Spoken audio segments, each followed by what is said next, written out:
Describe Manchester, the city. It's like a pirate ship full of scurvy dogs, vagabonds and ne'er-do-wells, and a couple of half-decent football teams every now and again, and a couple of half-decent bands. Much the same as Liverpool, really. Liverpool, Manchester, identity, originality, industry, radicalism, history, music, football.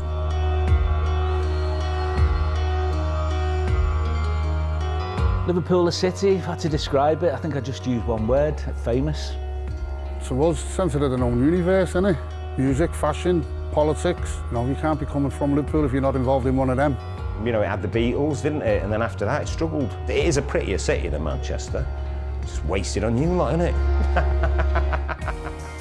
And the people here were different. Tony Wilson used to say we do things differently here, you know. You can't bullshit in Manchester. You've got to be yourself. It's working class, it's dead cocky. We basically love ourselves. Two of the world's greatest cities, 30 miles apart, so much in common, and so much that divides them. Our little corner of England has probably contributed more to sport, to culture, to music, to science, to technology, to industry than any other corner of the world. But we don't recognise that in each other. You know, Ron Atkinson said once, you go to Anfield, it's like you go to Vietnam. Yeah? You just turn into an animal when you're in the ground. You just lose your head. It's embarrassing if someone films you. You'd be going, that's not me, is it? But where did this rivalry start, and how has it changed through the years, and why does it keep getting stronger? 300 years ago, Liverpool built the first enclosed commercial wet dock in the world. That's where it all began, I think, for Liverpool as a city. That's where it went boom. It speeded up the loading and the offloading of the cargoes, and it speeded up Liverpool's trade. This was the second city of the British Empire, thriving port city. There was that many ships lining upon the pier head. People couldn't even see the Mersey beyond it. And there was people there from the Americas, from Asia, with these foreign tongues who brought so much wealth to Liverpool. Herman Melville, who wrote Moby Dick, he likened Liverpool's dock system to the Great Lakes in North America. They were that huge and that impressive. At the same time, fueled by the Industrial Revolution, Manchester began to boom. We're the people who do us. You know, we invented the whole UK textile industry. Arkwright's Mill, that was the first industrial building on Earth, and it became known the world over as Cottonopolis.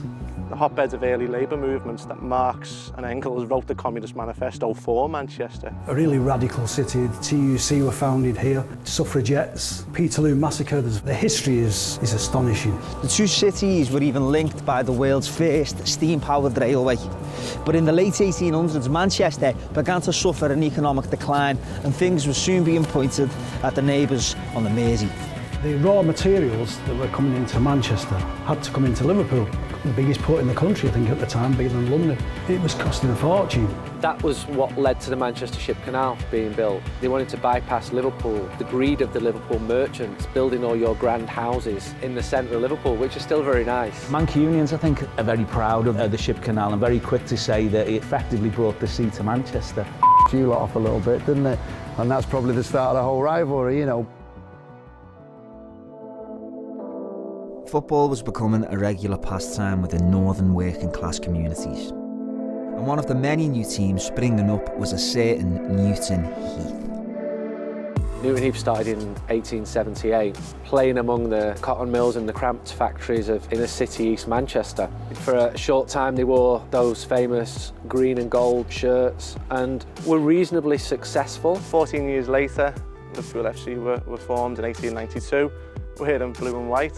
While Liverpool were on the up, Newton Heath were on the slide. In 1894, the year the Ship Canal was opened, Newton Heath were rock bottom of the First Division. To save the skin, they entered into a playoff against the Second Division champions.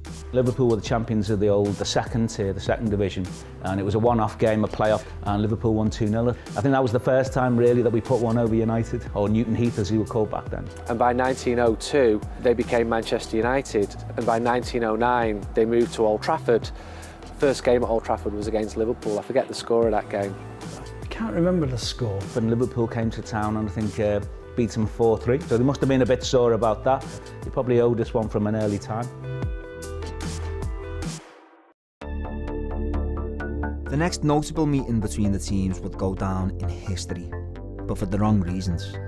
On Good Friday 1915, United were facing relegation, and Liverpool came to their aid. United won 2-0 and avoided the drop, but later investigations found the players from both sides had rigged the game. It was an infamous episode in the history of both clubs. Liverpool won 2 league titles in the 1920s, while United stagnated. Then, in the wake of the Second World War, the rivalry changed forever. Matt Busby played about 120 odd games for Liverpool, but I think his Liverpool career was disrupted by the war, and afterwards I think he was assistant manager to George Kay, but this opportunity arose at Manchester United to be a manager in his own right, and he went for it. Matt Busby wanted to be the Liverpool manager. He was only offered a coaching role. When he left, I think there was a bit of animosity there because they usually give him a going away match or testimonial match type of thing, and it never happened, you know. And I think if you talk to fans of a certain vintage, Liverpool fans, they've got an awful lot of respect for Matt Busby. A full salute to Matt Busby. If you read about him, one of the nicest people, doesn't matter who he supports, they'd never say a bad word about him.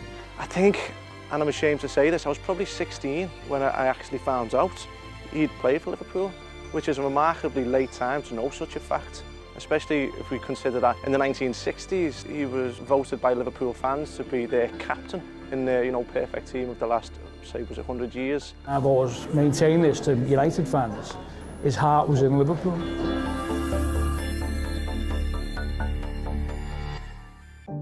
Under Busby, United continued to blossom. They won the league in 1956 and 1957. They had a young team that people tipped to go on and achieve greatness, but then disaster struck.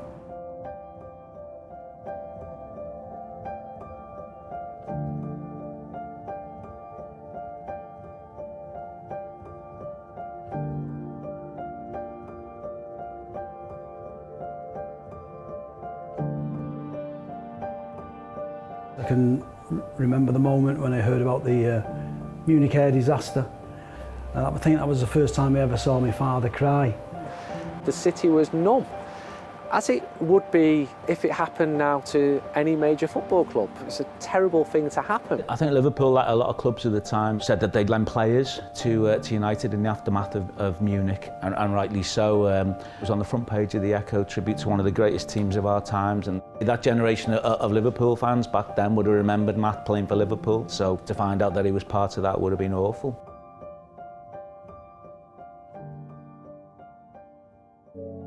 The 1960s saw Liverpool and Manchester United competing directly for honours for the very first time. Matt Busby's old friend, Bill Shankly, took over at Liverpool and hauled them out of the second division. Busby and Shankly were born within 30 miles of each other. When Shankly first arrived at Liverpool, it was Matt Busby who kept on convincing him not to leave. In 1963, United won the Cup. The following year, Liverpool won the league. In 1965, United won the league and Liverpool won the Cup. In 66, Liverpool won the league, and then the following year in 67, United won the league. So at this time, in a sporting sense, the two clubs are really going up against each other. There was a competitiveness there, definitely, between the two teams, but I think, again, for fans of that generation, there wasn't the same edge, I don't think, that there was with Leeds. The rivalry was there, but the hate wasn't there then. It wasn't there then.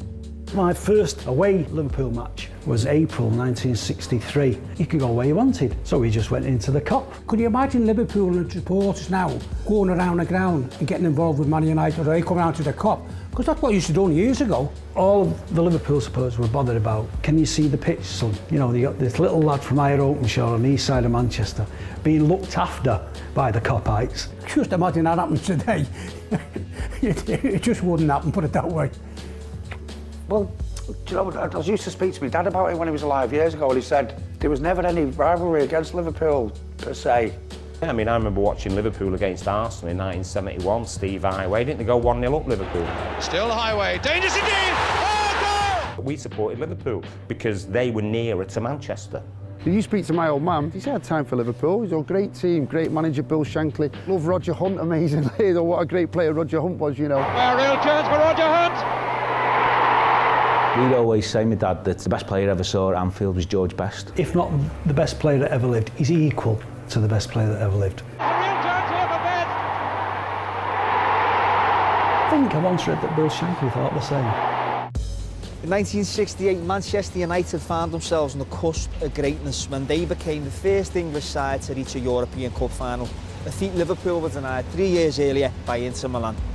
I think it caught the imagination of the nation because of what had gone on 10 years before. As kids, we didn't really think too much about it, really. You know, we just thought, you know, Liverpool were a great team and United had won the European Cup. We weren't thinking they've won the first European Cup. That wasn't even in our mindset, you know, because Celtic had done it. It was sort of the end of an era, the end of Sir Matt Busby's dynasty, because after that, United drained away. Football fan culture was changing. The gentle mockery of the 1960s terraces was giving way to something entirely different. Society changed. Factor in social issues such as football hooliganism, and the rivalry became very heated. Huge rivalries between football clubs started when people were more mobile, when they started to go to away games. All right, it was a trickle at first, but then it became a fashion. Obviously, fans started singing on the terraces. By people singing, that's identification. You can go to the match with your mates and stand with your mates and scream with your mates. My first trip to Old Trafford was with my dad in November '72, and I couldn't understand the level of animosity. And as a youngster, you're thinking, don't say anything, Dad. You know, don't say anything, because I knew the danger. If you look at the average attendances, United and Liverpool were becoming the best two supported teams in England. With that came animosity. We were the biggest team of the 60s.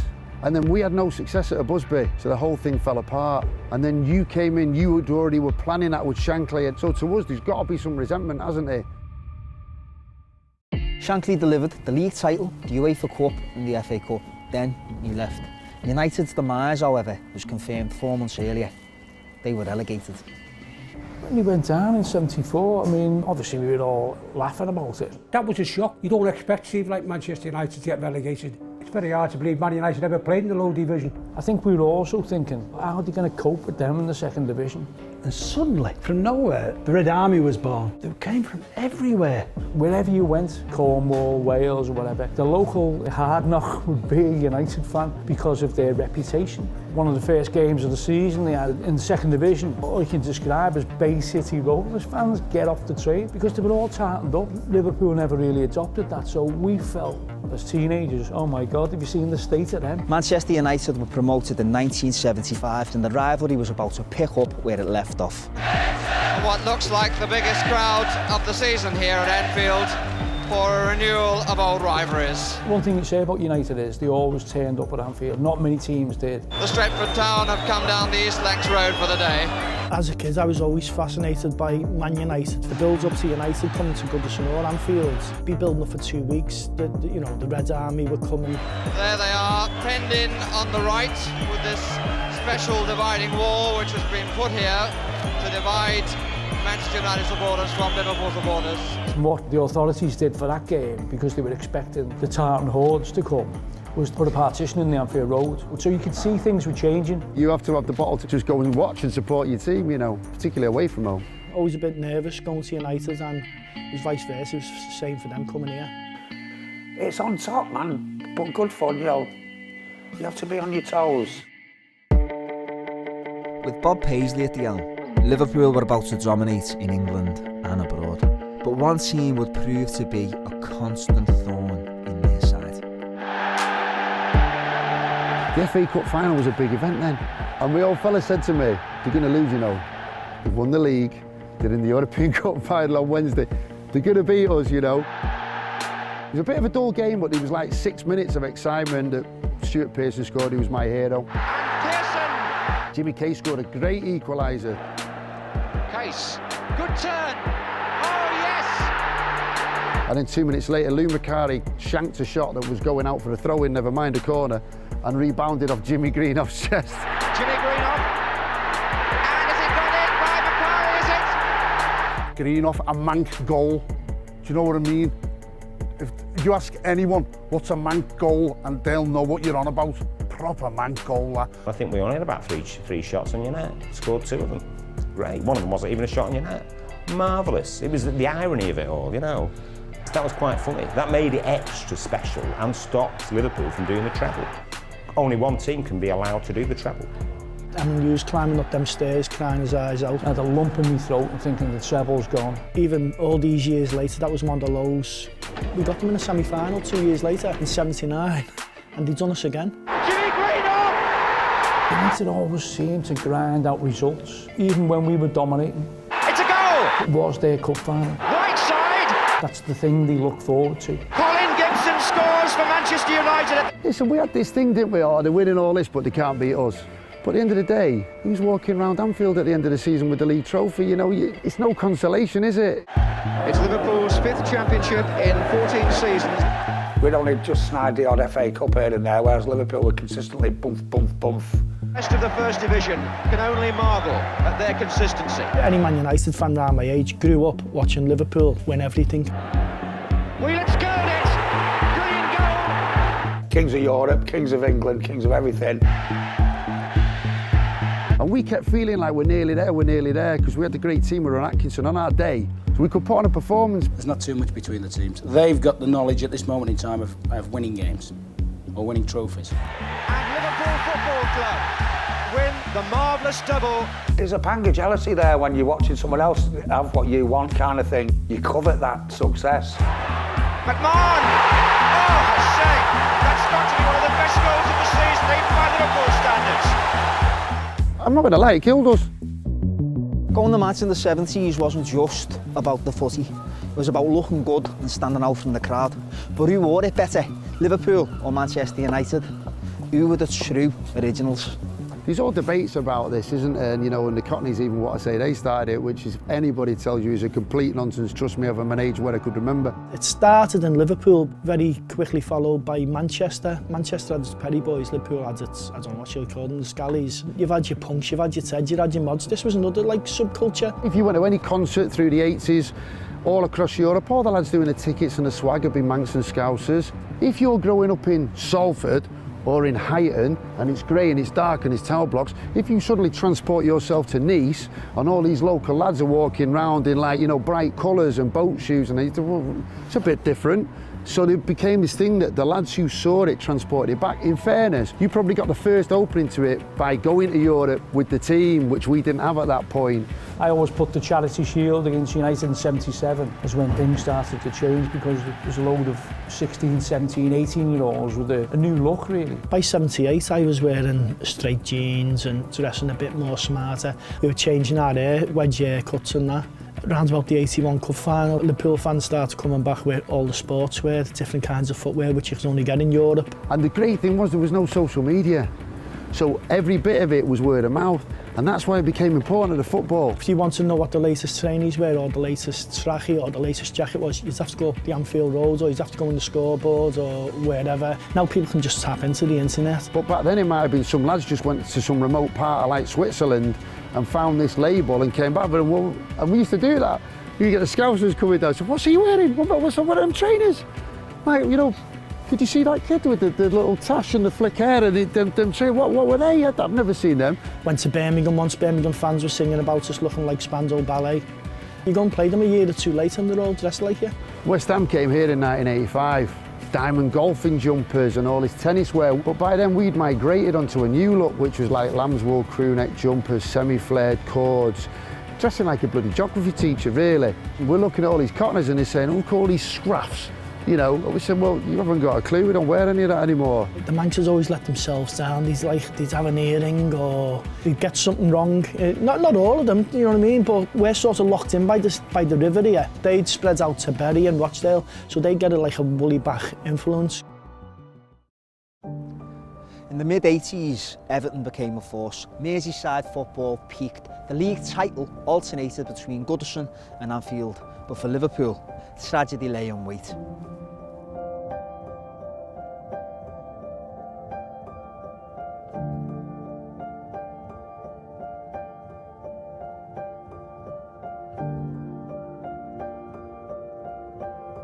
Hillsborough changed everything, didn't it? I never went to a game for 6 or 7 years after Hillsborough. It made people step back and took a look at the rivalries then. Do you think 96 fans deserve to go to a football match and all die in the process? Nobody deserves to go to a football match and die at it. It's just a game. I'm going to take my time over this one. But when you look back at the disasters, Munich, Hillsborough, then you go to a match and you hear people singing the songs, what they do sing. On both sides, not just one side, both sides. That sickens me, that. But when you look around and see the people that are singing it are grown-ups, adults, with children with them. And them children are the next generation to be singing them songs because nobody's putting them in and say, well, it's wrong. I personally think the whole lot of it is wrong. We'll always have rivalry over football. That's always going to be there, and we love it. But if I had one wish as a football supporter, passing a message on to Liverpool and passing it on to Manchester United, if it was possible, just do us a favour, cut it out and let's enjoy the game and let's get back to the football. In 1986, Man United made an appointment that would change the face of the rivalry forever. They appointed Alex Ferguson from Aberdeen, and he had just one thing on his mind. Knock you off your perch. Off their perch, you can print that. I thought, what's going on with this fella? Because you could never see it. In '92 we should have won it, and we spewed it right at the end. And the whole of Anfield is singing, have you ever seen the United win the league? And there's flags there like, form is temporary, class is permanent. Chance here for Hughes, and he's put it away! They'd never won the league in my lifetime. So when you're the first moment's always the great moment, isn't it? And if you think you could capture it and bottle it, you could make millions, you know. You were in a bad period. We didn't really have much around us in those early 90s to threaten us, to be honest. I'm almost immune to it now. When I was growing up, they were just a pure winning machine. Then the worst moment for me is like the Cantona goal. Cantona! Not only did they end up beating us in the final, but they win the double. My favourite moment is probably in 1999 when we beat you in the FA Cup. You went 1-0 up right at the beginning and threw all in. And then 2 goals in 2 minutes, won it. 9,000 Liverpool fans here to see it. That's what makes football wonderful. And it kind of reflected what happened at the Nou Camp. Bayern Munich fan, weren't we? Munich were in total control. And I always remember, don't think that, because it was United. Tap and blow the whistle.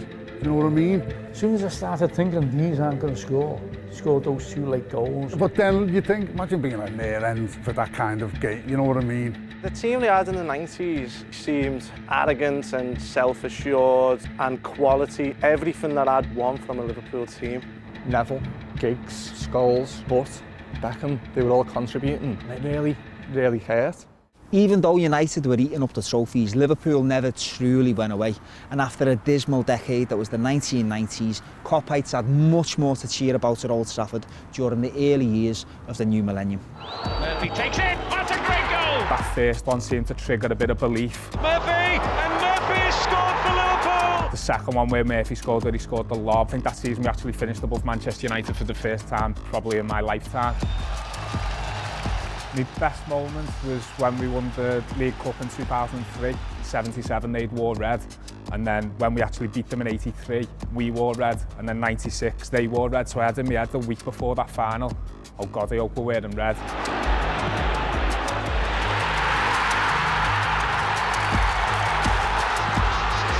Beating in a cup final, you can't really beat that. I'm a big AC Milan fan from when I was a kid.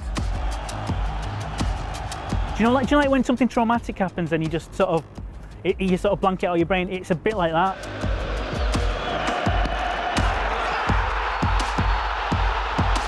So 3-0, you think, oh, the game's done, isn't it, you know? I do remember not thinking it's over because like I'm dead pessimistic and I always think Liverpool are going to win because I don't want them to.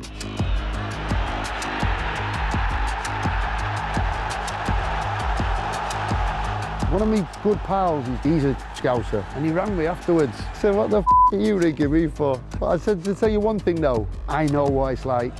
When you do it, it's the best feeling because it's the biggest trophy. I'm quite sickened by it, really.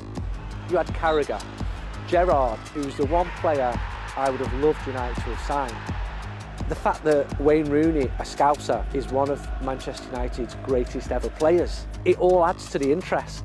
Alex Ferguson, it felt like to me he had in the palm of his hand referees and the media alike. At the time, couldn't stand the man. And I look back now and I think, we'd have just loved him to be Liverpool's manager. Got to take your hat off to him. If you know your footy, you've got to give him it, haven't you? And he's held us as the barometer of success that he had to aim for. There's no doubt he ended up rolling off like 2 or 3 teams of like different, almost generations, if you like, similar to the way Liverpool did in like the 70s and 80s. And we've got to respect that. You had 18 league titles, we had 7. And we just slowly but very surely and quite fantastically chipped away at that with these great teams. And you think it'll last forever, but nothing lasts forever. And then when it's gone, you miss it. Football's cyclical. I think every team has the time. You've had yours, then United have had ours, then the Cottleys have had a little fiddle with it, now City are having a go, and then Liverpool are back in the mix. I can appreciate winning more because I've had to live through and grow up with Manchester United being totally dominant. And I think Jurgen Klopp's looking and going, right, well, I'll show that Ferguson, I'll knock him off his perch.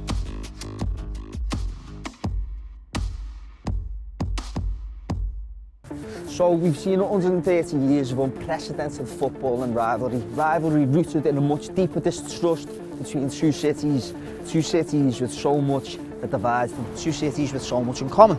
Politics, fashion, music, football. 2 football clubs locked in a never-ending rivalry. There's probably more similarities than both cities would care to let on. Gary Whelan out the Happy Mondays, he just said Scousers are just the same as us. Socially and politically, the people are quite the same, you know what I mean? The kids from the likes of Collyhurst and Salford and Ancoats are just similar, basically, to the kids from Toxteth, Kirkdale, Everton. We've got great senses of humour. We know what we like what we know. We're good at the partying, we're good at the music. The Stone Roses, the Happy Mondays, Oasis, New Order. Cast, the Lightning Seeds, Space, the Lars. A Shack from Liverpool. God, didn't even know they were from Liverpool. 10cc, Bee Gees, The Smith. The Zootons, The Farm, Echo and the Bunnymen. The Mersey Beatles, the bootleg Beatles, the Yellow Submarine Beatles. They were from Manchester, weren't they, the Beatles? 4 lads from Liverpool who shook the world. It's the Beatles, isn't it? There are very subtle differences, the way you talk, the way you dress. It's the little differences that make all the difference. Everything's the same, but that one little bit. Do you ever meet real Manchester people? They tend to get on. People say, don't like Scousers. I said, why?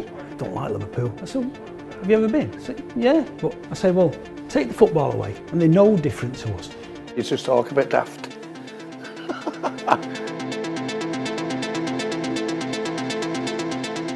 If you go and watch this game in Bangkok or Bangalore, there'll be Man United and Liverpool fans in there because it's now not just a big football rivalry, it's a coming together of 2 massive institutions now.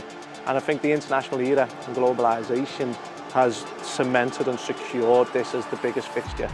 I think it's still English football's biggest fixture, definitely.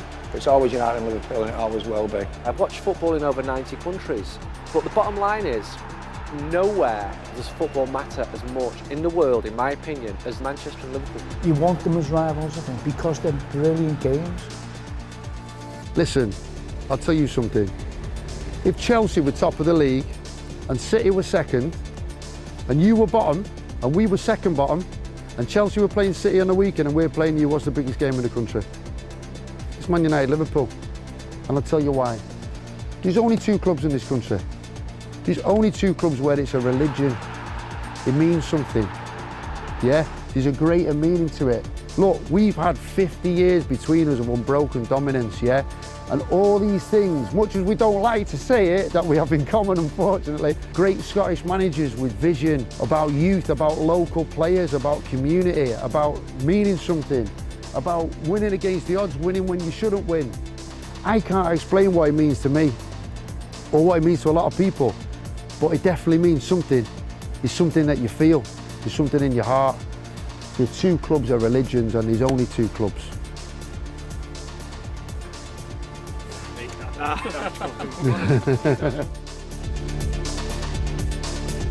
Charlton. Oh, what a goal! Souness!